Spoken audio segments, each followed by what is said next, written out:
Good morning mga idol. Ayan, tuturuan ko kayo paano mag-cancel. Once na nasa location na kayo, pindutin nyo lang yung arrive. Yan, pag napindot nyo na yung arrive, lalabas dyan yung pick up. Pero naman mga idol, tignan nyo naman ang pamasahe, 204 plus 250 na tip. Ito ba naman, kakancelin mo yan? Ayun yung plus 250, 204. Kahit maghintay ako ng 5 minutes, 10 minutes dito, kahit 20 minutes pa, yan mga idol. Pero pagka 30 minutes wala na, pwede natin cancel. Dito lang yan mga idol. Yan, tapos mamimili kayo dyan, cancel booking.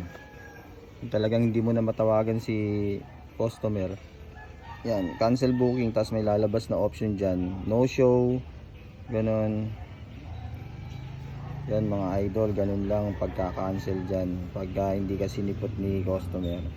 Yon mga idol, maraming salamat. Good morning, good morning.